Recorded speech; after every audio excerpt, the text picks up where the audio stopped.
여러분 안녕하세요. 오늘은 우리나라 삼보 사찰 중에 부처님의 진신사리를 모신 통도사에 대해서 알아보겠습니다. 통도사를 건립한 스님은 누구실까요? 바로 신라 선동여왕 시절의 자장율사이시죠. 신라의 능력을 과시했던 황룡사 구축 목탑을 세운 스님이 바로 자장율사입니다.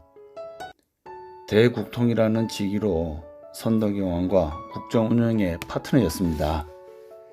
그리고 자장율사는 뒤에 붙는 율사란 이름처럼 우리나라의 계율의 기초를 다진 분이 바로 자장율사입니다. 불교를 제대로 정립하고 체계를 잡은 분이라고 할 수가 있겠죠. 그래서 오늘은 자장율사의 행적을 한번 따라가 볼까요? 네, 저를 따라와 주세요. 자장율사는 590년에서 658년, 즉 68세를 사신 그런 스님이신데요. 자장율사의 생애는 당 고승전과 상봉유사에 잘 실려 있습니다. 당 고승전에는 자장전이라고 하는 편이 있는데, 자장율사가 생존했던 645년 선동학 4년에 지어진 책인데요. 당나라에서의 자장의 활동을 상세하게 적고 있습니다. 또한 삼국유사에는 자장정률, 황룡사 구충탑, 대산 오만 진신 등 자장에 대한 기록들이 잘 나타나고 있습니다. 이것은 일련이 자장본전, 별전, 향전, 당고승전, 황룡사기, 오대산 본전 등을 참고해서 엮은 것이라고 합니다. 이 밖에도 삼국유사의 편찬 시기와 거의 같은 시기인 1307년 충렬왕 33년에 민지란 분이 지은 봉안사리 개건삼 제1조사전에 자장율사가 전해지고 있습니다. 그러면 조금 더 구체적으로 알아볼까요? 자장율사는 신라가 크게 중흥대도를 지향하던 진평왕 12년, 즉 590년에 태어났다고 합니다. 자장율사의 아버지는 김무림이라고 하는 분인데, 신라 진골로서 신라 17관등 중에 제3위에 해당되는 소판의 높은 관직이 있었다고 합니다. 그러나 그에게는 자식이 늦게까지 없었다고 합니다. 이에 아버지 김무림은 부처님께 기위하고 불교를 믿으면서 만일 아들을 낳으면 시주해야 하여서 법의 바다에 큰 질량이 되게 하겠습니다 라고 축원하면서 이웃에 있는 천부 관세음보살님을 조성해서 자식 낳기를 빌었다고 합니다. 그러던 어느 날 그의 아내가 꿈을 꿨는데 문득 별이 떨어져서 품 안으로 들어오는 꿈을 꾸고 임신을 해서 아들을 낳았는데, 그 아들이 바로 이름을 선종랑이라고 지었습니다. 그런데도 참 희한하게도 그가 태어난 날이 석가모니 부처님이 탄생하신 날이 4월 8일, 우리가 4월 초파일로 강탄을 경축하면서 지내는 부처님 오신 날이죠. 그런데 이 선종랑, 즉 자장율사도 4월 8일 날 태어났다고 합니다. 기묘한 인연이라고 할 수 있겠죠. 그래서 이 자장은 그런 부처님과 또 아버지의 기도와 원력으로 관세음보살께 기도해서 이렇게 태어나게 되었습니다. 선종랑 자장은 그래서 그런지 천품이 맑고 슬기로웠으며 물 근장과 생각이 아주 풍부해지면서 세속에 물들지 않았다고 합니다. 그러나 아버지는 나이가 있고 해서 일찍 돌아가시고, 그러다 보니까 세속의 번거로움을 굉장히 싫어했다고 합니다. 결혼을 했지만은 처자를 버리고 모든 논밭 떼기를 다 희사해서 절로 만들었습니다. 원영사라는 사찰을 건립하고 있었는데, 그렇다고 해서 그가 출가를 한 것은 부모님이 상을 당해서 갔다는 설도 있고, 또 어려서 살생을 좋아해서 매를 좋아해서 꽁을 잡았는데 그 꽁이 눈물을 흘리는 걸 보고 느낀 바가 있어서 출가했다라고 하는 설도 있습니다. 하여튼 그는 홀로 깊고 높은 산골짜기에 찾아들어 맹수들도 두려워하지 않고 고골관이라고 하는 수행을 닦았다고 합니다. 고골관은 말을 고자에다가 뼈를 고자라고 해서 백골관으로 불리기도 하는데, 시체가 썩어서 백골로 화하는 모습을 관하는 것, 즉 앙상하게 뼈만 남기고 썩어버리는 시체의 모습을 생각함으로써 인생의 무상함을 깨닫고 진리를 터득하고자 하는 수행 방법입니다. 부처님 초기 수행에 나오는 5가지 수행법 중에 하나라고 할 수 있겠죠. 그렇지만 우리나라에서는 이 시체를 보면서 수행하는 것은 극히 드문데 자장스님이 유일하다고 할 수 있습니다. 영월 정멸보궁에도 보면 백골관 수행처가 있다고 하는데, 여러분들 한 번씩 사자산 법풍사에 한번 가보시는 것도 좋겠습니다. 거기 보면은 조그만 고인돌 같은 석굴이 있는데 그곳에서 수행을 했다고 합니다. 이 자장율사는 간혹 곤태롭고 피곤할 때가 없지는 않았으나 조그만 지엽을 집어서 가시덤불로 둘러놓고 벗은 몸으로 그 속에 앉아서 조금이라도 움직이기만 하면은 곧 가시에 찔리도록 둘러쳐 놓고 아주 열심히 수행을 하였으며, 끈으로 머리에 천장을 매달아서 조금도 졸다가 고기가 수그러지면은 머리카락이 당겨져서 바로 깰 수 있도록 해서 정신을 아주 집중하면서 공부를 했다고 합니다. 자장이 이와 같이 피나는 정진을 하고 있을 때 조정에서는 마침 태보, 즉 재상 자리가 비어 있어서 그를 불렀다고 합니다. 문벌로 보아서 자장이 그 자리에 가장 적합했기 때문에 불렀습니다. 그런데 선덕요왕이 불러도 자장은 조정에 나가지 않았습니다. 그래서 선덕요왕이 엄포를 놓습니다. 만일 나오지 않으면 목을 베겠다 라고 엄포를 놓으니까 자장율사가 이렇게 대답했습니다. 온영일일 치계사 불원 백년 파계 이생, 즉 내 차라리 계를 지키고 하루를 살지언정 계를 깨트리고 100년을 살길 원하지 않습니다 라고 거절을 했다고 합니다. 굳은 의지를 확인한 왕은 어쩔 수 없이 출가를 허락했다고 합니다.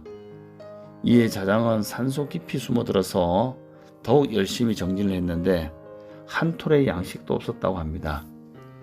그때 이상한 새가 과일을 물고 와서 자장한테 고용량을 하기도 하고, 자장이 그것을 먹고는 깜빡 잠이 들었는데 천인, 즉 하늘 사람이 와서 그에게 오개를 주는 꿈이 너무나 선명해서 참 희한한 일이구나 라고 생각을 하게 됐다고 합니다. 그제서야 자장은 깊은 산골짜기로부터 나와서 많은 사람들에게 계를 설하게 됩니다. 이때부터 그의 이름은 널리 알려졌지만은 그럴수록 좀 더 당나라에 가서 더 큰 공부를 하고 싶은 구도심이 생기게 되었습니다. 그래서 도당, 즉 당나라로 건너가게 되는데요.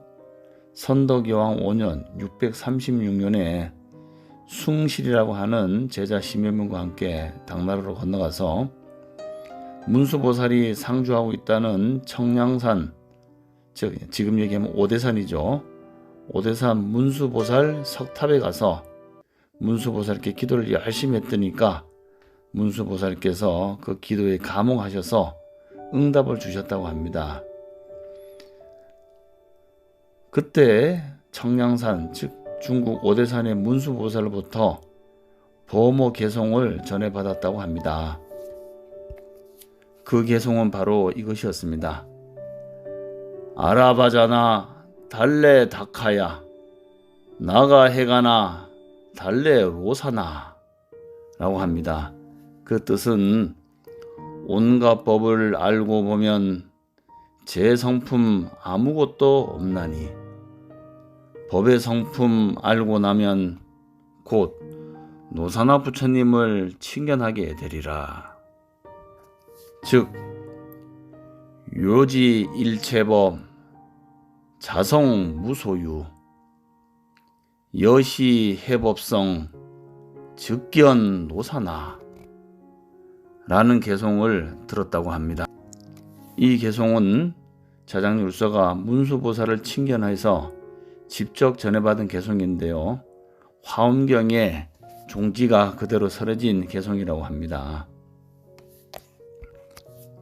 그러면서 문수사리보살은 비록 많은 경전을 배운다 해도 이것보다 더 나은 개송이 없느니라 라고 하시면서 가사와 부처님 살이 여러 가를 준 다음에 어디론가 사라져 버렸습니다. 이와 같이 자장율사는 부처님이 수하던 가사와 진신사리를 받아가지고 유학 7년 만인 선덕 12년 643년에 53세 되던 해에 귀국을 하였습니다.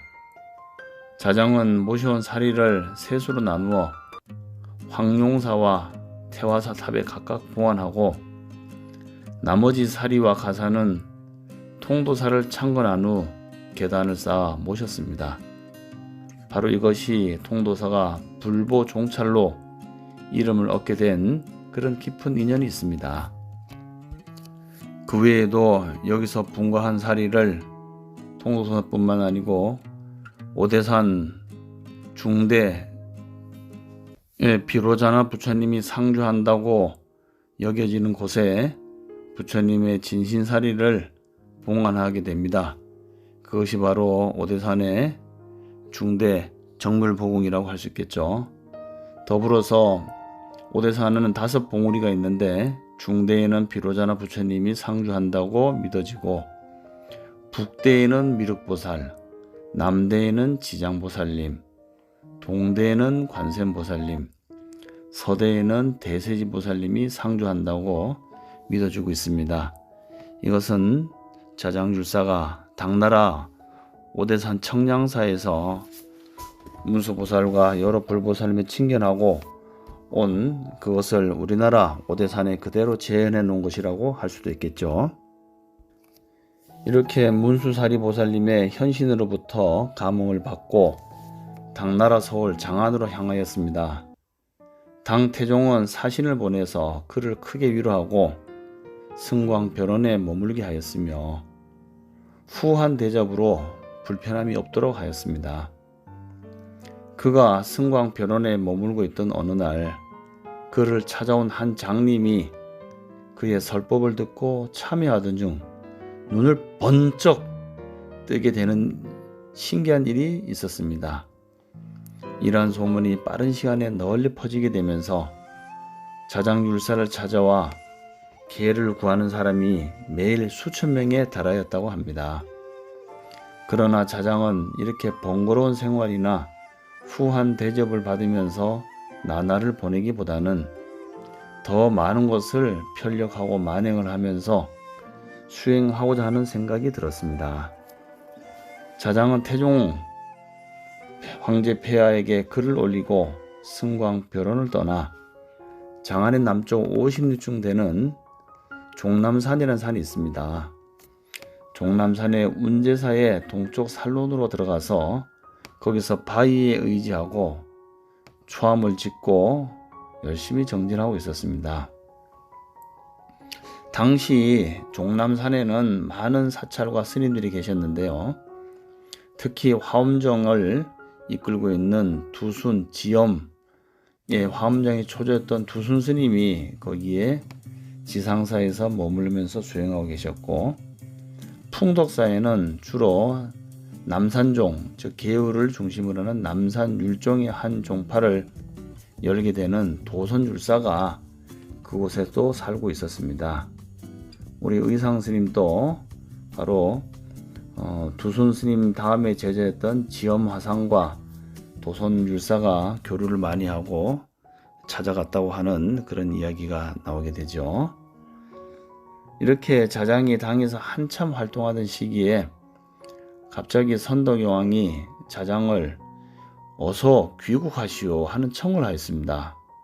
왜 그런가 하고 살펴보니까 신라가 당시 통일 전야에 어려운 국내 사정이 있었던 것으로 생각이 되고 선동왕 7년에는 고구려의 군사가 신라의 7개 중요한 성을 공격해오고 또 선동왕 9년에는 당시 신라의 정신적 기둥이었던 원광법사가 입적을 하게 됩니다.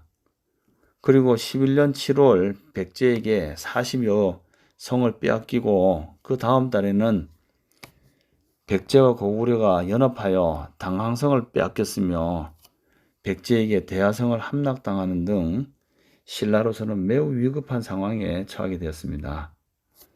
이러한 급보를 듣고 자장은 신라로 돌아가게 됩니다. 이때 신라의 불상과 불경 등이 많지 않음을 태종에게 말하여서 당 태종은 대장경 한질과 번, 당, 화계 등 여러 가지 불교 장엄구들을 골고루 갖추어서 귀국하게 하였습니다.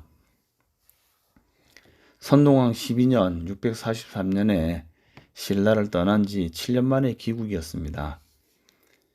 귀국 후 자장의 활동은 호국적인 것만 아니라 그의 활동에서 보다 중요한 것은 불교의 홍통 널리 두루 펼치고 통하는 것을 통해서 국민 교화와 불교 교단의 기강 확립이었습니다.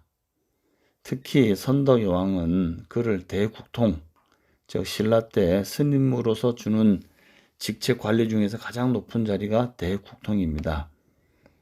대각관이나 태대각관처럼 국통 위에 둔 비상설직이었던 것으로 생각이 됩니다. 대국통의 직위를 내린 등 대우를 아주 두텁게 하였습니다. 그리고 당 태종으로 받았던 여러 가지 장원구와 그다음에 부처님의 경전은 뒤에 양산 통도사에 보관되었는데 그게 장경각이라고 하는 정각에 지금도 보관이 되어 있습니다. 선덕여왕은 자장율사에게 분항사에 머무르게 하고 대승론과 보살계본을 강의하도록 하였습니다. 이렇게 열심히 강의를 하니까 하늘에서는 단비가 내리고 구름과 안개가 자욱하게 끼어서 강당을 덮었습니다. 이것을 보고 사부대중이 참으로 신기한 일이로구나 하고 감탄을 했다고 합니다. 삼국유사에 의하면은 그때 율사의 강의는 마치 대중들에게 목마른 대지에 비가 내리는 것 같이 갈증을 풀어주고 감동을 크게 주었다고 합니다.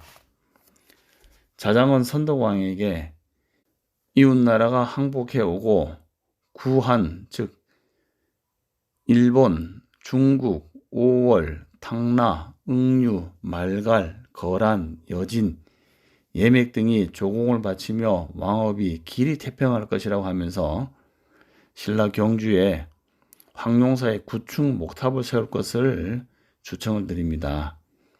또 진덕왕 3년 649년에는 그 이듬해에는 당나라 복식과 연호를 각각 들어오도록 건의해서 시행토록 하였습니다. 자장은 승려의 규범을 주관한 등 계율 정신의 선양을 위해서 크게 노력을 하였는데요. 15일마다 계율을 설하였으며 겨울과 봄에는 시험을 보도록 해서 지범, 즉 계율을 지키고 범하는 것을 잘 알도록 해서 관원을 두어서 이를 유지해 나가도록 하였습니다. 또 순사, 즉 여러 가지 경찰들을 보내서 서울 밖에 있는 절들을 조사하고 승려들의 과실을 징계했으며 경전과 불상을 엄중하게 모시도록 타이르고 경계를 하였습니다. 이렇게 열심히 노력한 까닭으로 한 시대의 불법을 보호하는 것이 이때 가장 성했으며 계를 받고 불법을 받는 이가 10집에 8, 9번 되었습니다. 삼국율사 자장정률에 보면은 출가하려는 이가 날로 많아지자 통도사를 창건하고 계단을 쌓아서 사방에서 오는 사람들을 계를 주고 제도를 하였다고 합니다. 자장이 계단의 사리를 봉안한 사실은 당에서 계율을 전수받아 왔음을 의미합니다. 문수보살에게 부처님이 가사와 사리를 전해받은 자장은 곧바로 귀국하지 않고 종남산 운제사에 머물면서 3년 동안 또 수도를 합니다. 당시 종남산에는 남산율종의 개조인 도선율사가 주석하고 있었는데 자장율사와 도선율사는 서로 교류를 했을 것으로 추측이 됩니다. 이는 도선율사가 지은 속고승전에 자장율사에 대한 기록이 남아있는 것으로 짐작을 할 수 있습니다. 자장율사가 당나라에 유학 가서 문수보살이 머물고 있는 청량산에서 문수보살의 감호를 받고자 7일 동안 기도하여 꿈에 큰 성인이 나타나서 아까 말씀드린 사구개를 주고 또한 부처님의 정골과 사리를 주면서 귀국하다가 오대산에 모시고 큰 절을 세우라고 당부를 하게 됩니다. 이와 같이 오대산 중대 사자암에는 지금 평창 진부면에 위치하고 있는 이곳에다가 자장율사는 부처님의 정골사리를 이곳에 모시게 됩니다. 이곳은 7봉우리가 내려와서 가장 중심에 해당되는 혈맥처이기 때문에 이곳에 부처님의 사리, 즉 뼈를 묻음으로 인해서 부처님의 정법의 기운이 땅의 지기와 합해져서 아주 오랫동안 우리 한국 불교를 빛나게 합니다. 자장율사의 이 정멸궁에 모신 부처님의 불사리가 바로 한국 불교를 지탱해주고 또 이렇게 해명이 이어지게 하는 가장 중요한 그러한 곳이라고 할 수 있겠죠. 자장율사가 문수사리 보살로부터 받았던 이 사국에는 화엄사성의 요지이기 때문에 즉 자장이 비로자나 진법신의 세계를 깨쳤다는 뜻이고 또 사리를 오대산에 모시라고 하였기에 청량산을 중심으로 해서 산세를 자세히 잘 살펴보고 가장 비슷한 바로 평창군 진부면에 당나라에서 본 문수보살이 머문다는 지형을 찾아내서 요즘 말로 하자면은 벤치마킹을 잘한 것이죠. 석가모니 부처님의 정골과 사리를 정중히 봉헌하고 그 표식으로 마의 보탑을 설치하고 참배하는 정묘보궁을 최초로 세운 것이 바로 월정사 위에 있는 상원사이고 월정사는 정묘보궁을 관리하면서 참배하는 분들에게 큰 도를 닦고 또 복을 받게끔 하는 곳으로 운영되어 왔다고 합니다. 자장율사는 불구토 통일을 구사하면서 선덕여왕에게 황룡사 구축 목탑을 세워서 국내외의 불구토 통일에 신라의 의지를 천명할 것을 건의해서 2년에 걸쳐서 건립을 했는데 이 탑은 상복 통일을 기원한 원탑이기도 합니다. 기공식은 선동학 14년 645년에서 시작했고 완공 즉 준공식은 선동왕 15년 646년에 낙성을 보았다고 합니다. 신라의 수도 경주에 거대한 탑을 세움으로써 왕실의 권위와 신라의 국격을 과시하고자 한 현실적인 필요성이 더 컸다고 볼 수 있겠죠. 황룡사 구축 목탑은 많은 영업을 보여주고 있었는데요. 찰주기에는 철반 이상의 높이가 42척이고 그 이하는 183척이라고 했습니다. 자장이 오대산에서 문수사리 보살로부터 받은 사리 숫자가 100과가 넘었다고 합니다. 그것을 기둥안에 또 통도사와 태화사 또 오대산 중대 사자암에 두루 나누어 안치를 했는데 이것은 땅에 못에 있는 용의 청을 따른 것이라고 합니다. 통도사에는 본래 연못이 있었는데 그 연못에 용들이 살고 있었다고 합니다. 그래서 자장율사가 이곳은 부처님을 모시는 그런 곳이니까 용들에게 이주를 해달라고 요청을 했습니다. 그랬더니 대부분의 용들이 다 떠났지만은 하나의 용은 떠나지 않고 그곳에 계속 머물면서 통도사를 지키겠다고 서원한 용이 있었습니다. 그 용이 통도사에다가 부처님의 사리를 모셔달라고 요청을 했다고 합니다. 탑을 세운 후에 천지가 형통하고 사만이 하나가 되었으니 어찌 탑의 영험이 아니겠습니까? 후에 고려의 왕이 장차 신라를 치고자 하다가 곧 신라에는 삼보가 있어서 침범할 수 없다고 하는데 무엇을 말하는 것인가 라고 하였습니다. 황룡사 장육상과 구층 목탑 그리고 진평왕의 천사 옥대가 있습니다 라고 하니 그 계획을 그쳤다고 합니다. 주나라에 구정 9개의 소치 있었는데 초나라 사람이 감히 엿보지 못했다고 하는 것과 비슷하다고 할 수 있겠죠. 자장율사의 이와 같이 큰 공헌은 불교 홍통에 많은 이바지를 하였고 국민 교화 및 불교 교단의 기강 확립과 또 사람의 감성을 다듬는 강론에 있었다고 볼 수 있겠습니다. 승려 수행 진도에 따른 직책이 합리적으로 꾸며지고 교단이 평화스럽고 안정된 분위기 속에서 수행하다 보면은 또 승진도 하게 되고 사찰을 갖거나 주지가 되며 성불하게 되는 그런 체계를 확립했다고 볼 수 있겠죠.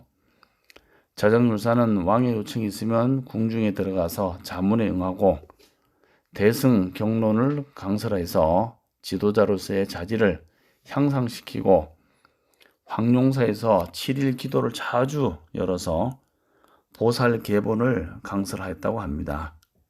그래서 지금도 통도사에서는 보살 계본을 바탕으로 하는 수계식이 늘 있다고 합니다.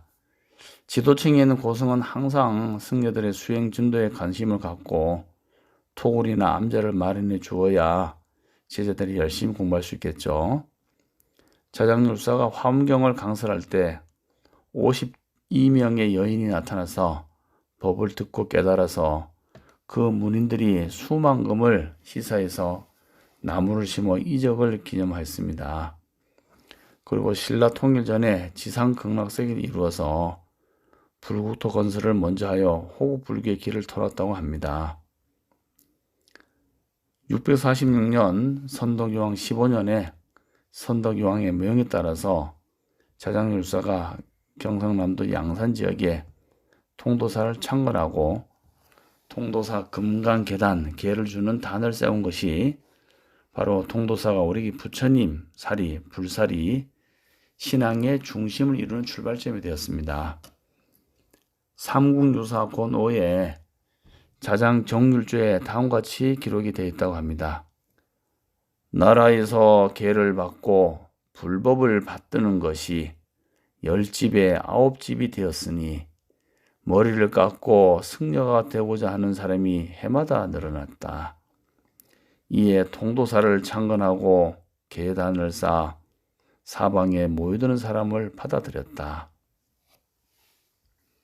특히 자장율사는 통도사 대웅전에 다음과 같은 불계를 개송을 남겼다고 합니다.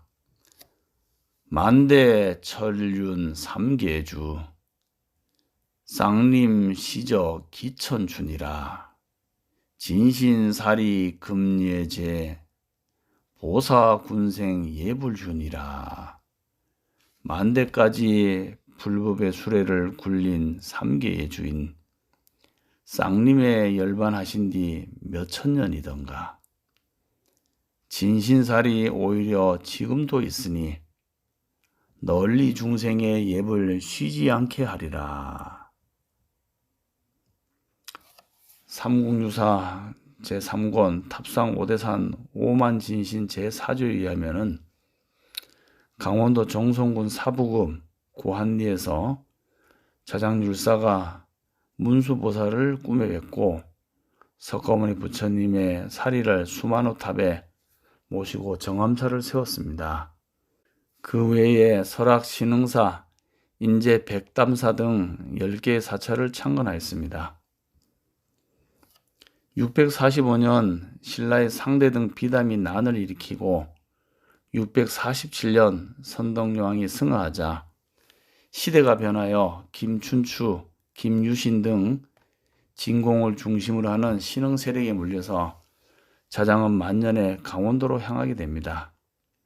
즉 자장율사의 후원자였던 선덕여왕이 돌아가시고 진동여왕도 돌아가시면서 결국은 신흥 권력 세력에 밀려서 자장율사는 강원도로 향하게 됩니다.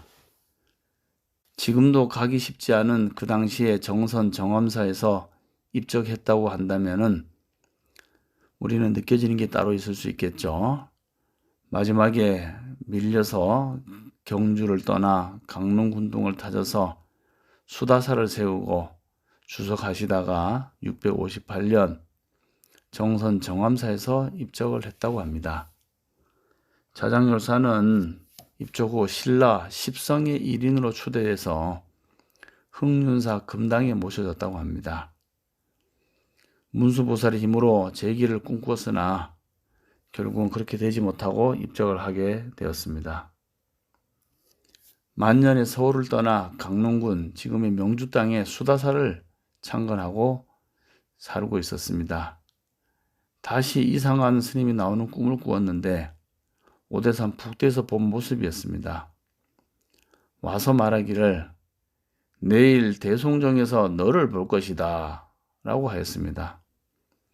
놀라서 깨어나 아침 일찍 송정에 가니 과연 문수보살이 온 것에 감흥하여 법요를 물으니 이에 말하기를 다시 태백산 갈반지에서 만나자 라고 하시면서 문수보살이 사라졌습니다. 자장은 태백산에 가서 문수보살을 찾았는데 큰 구렁이가 나무 아래에 또 아리를 틀고 있는 것을 보고 옆에 있는 시자에게 일러서 이곳이 갈반지니라 하면서 이에 지금 성남은 지금은 정암사로 개명이 되었습니다. 정암사를 창건하고서 문수대성, 문수보살이 내려올 것을 기다리고 있었습니다.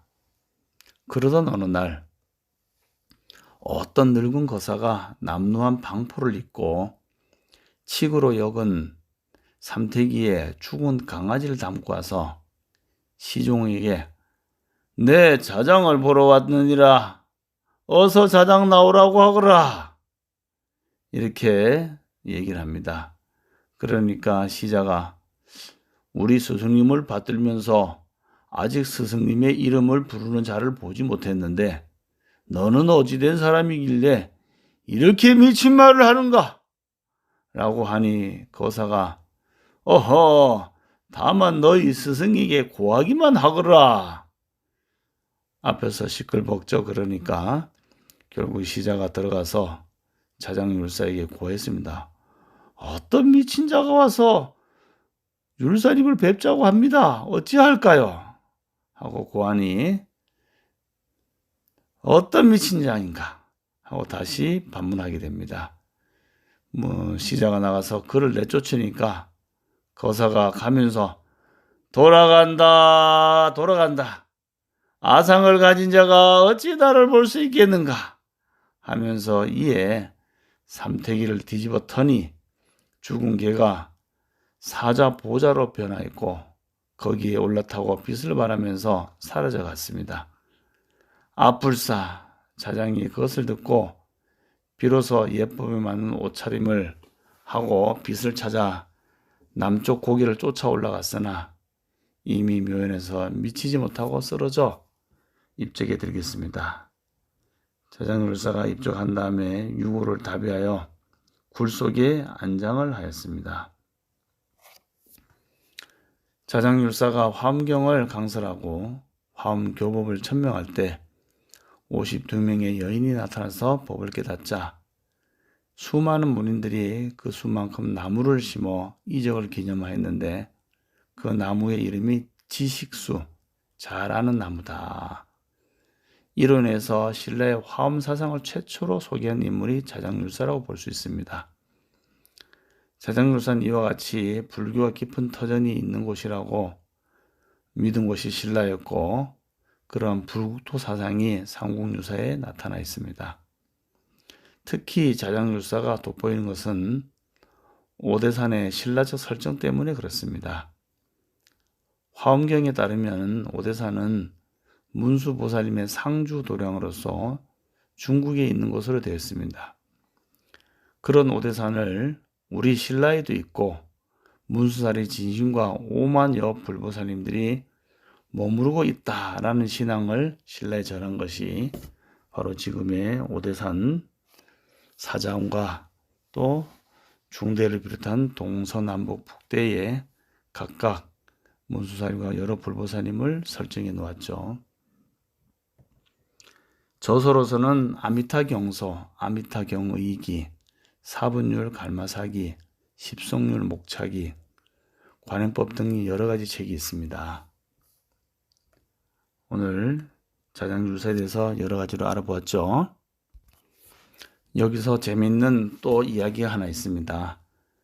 통도사의 산내 암자에는 자장암이라고 하는 그러한 암자가 있는데 법당 뒤 절벽바위에 1400여 년 전부터 금깨구리가 살고 있다고 합니다. 이 금깨구리는 자장율사가 통도사를 건립하기 전 석벽 아래서 움집을 짓고 수도하고 있을 때 나타났다고 합니다. 어느 날 자장율사가 공양미를 씻으러 암벽 아래 석간수 돌 사이에서 나오는 옹달샘으로 나갔습니다. 바가지로 막 샘물을 뜨르던 찰나에 자장율사는 잠시 손을 멈췄습니다. 엥? 이럴 수가? 아니 그래 어디 못 놀아서 하필이면은 부처님 계신 절집 샘물을 흐려놓는고? 스님은 샘에서 흙탕물을 일으키고 놀고 있는 개구리 한 쌍을 두 손으로 건져서 근처 숲속으로 옮겨 놓았습니다. 다음날 아침 샘가로 나간 자장 스님은 개구리 두 마리가 다시 와서 놀고 있는 것을 보았습니다. 참 그 녀석들을 말을 차마 안 듣는구만. 스님은 다시 오지 못하도록 이번에는 아주 멀리 갖다 버리고 왔습니다. 그런데도 이게 웬일입니까? 다음 날에도 개구리는 또 와서 놀고 있었습니다. 아무래도 이상한 일이로구나. 스님이 개구리를 살펴보니 여느 개구리와는 달리 입과 눈가에 금줄이 선명했고 등에는 거북 모양의 무늬가 있었습니다. 불련이 있는 개구리로구나. 자장율사는 개구리를 샘에서 살도록 그냥 놔두었습니다.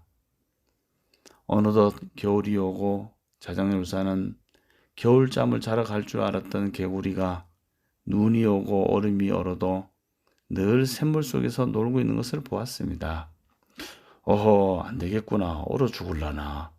살 곳을 마련해 줘야지.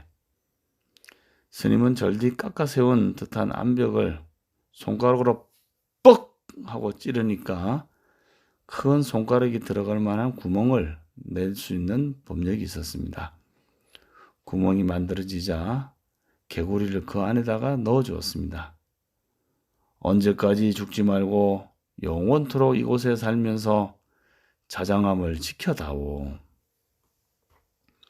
스님은 이렇듯 불가사의한 수기를 내리고는 개구리의 이름을 금빛 나는 개구리 금화라고 이름하였습니다. 그 뒤 통도사 스님들은 이 개구리를 금화보살, 바위를 금화석굴이라고 불렀습니다. 금화석굴은 말이 석굴이지 지름이 1.5에서 2cm 정도 되는 곳이고 깊이는 한 10cm 정도 되는 바위 구멍입니다. 그 속에는 이끼가 파랗게 끼어 있는데 현재까지 개구리가 있는 것 같기도 하고 큰 벌 같은 것이 살고 있다고 하는데 이번에 우리 벌교 훈교사 불자님들이 통도사를 방문하고 참배를 하면서 몇몇 분이 자장암에 차를 타고 갔다고 합니다. 그런데 신기하게도 그 금개구리가 우리 불자님들이 가니까 얼굴을 빼꼼 내밀더니 나중엔 아예 몸을 거의 다 드러내서 지켜보면서 기다리고 있었다는 듯이 환영해 주더랍니다. 그래서 보이는 사진은 바로 2023년 4월 18일 오후 4시에 촬영한 금화보살의 모습입니다. 참으로 신기하지 않습니까? 눈만 보일랑 말랑할 정도로 잘 보이지 않던 금개구리가 우리 신도님 눈에 환하게 목을 내밀고 얼굴을 내밀고 몸체를 다 드러낸 걸 보니 아무래도 크게 좋은 일이 있을 것 같습니다. 옛날 어떤 관리가 금화보살 금개구리의 이야기를 듣고 자장암을 찾았습니다. 이 절에 금개구리가 있다면서요? 예, 있습니다. 자장율사 이후 한 번도 산문 밖을 나간 일이 없어 자장암을 지키고 속골 속에 살고 있지요. 스님이 금개구리에 얽힌 이야기를 들려주자 관리는 믿으려 하지 않았습니다. 어허, 내 그 개구리를 잡아 시험해 볼 것이요. 아니 됩니다. 그 개구리는 불련이 깊은 불가사의한 개구리이기 때문에 잡으시면 안 됩니다. 그러나 그 관리는 스님의 만류를 뿌리치고 개구리를 잡아 함 속에 넣어서 밀폐한 뒤 산문을 나와서 열어보았습니다. 그러나 이게 웬일입니까?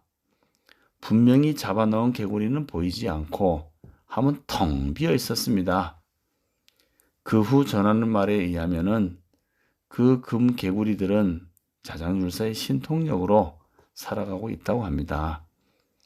자장율사의 수기를 받아 1400년을 살고 있는 이 금화보살은 통도사 내에 길조 좋은 일이 생길 때면은 나타난다고 합니다.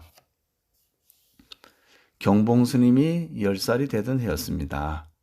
당시 80세여셨던 용익스님은 해인사 8만대정경을 좋은 종이에 탁본하여 모실 수 있기를 발언하면서 통도사 큰 법당에서 100일 기도를 올렸습니다.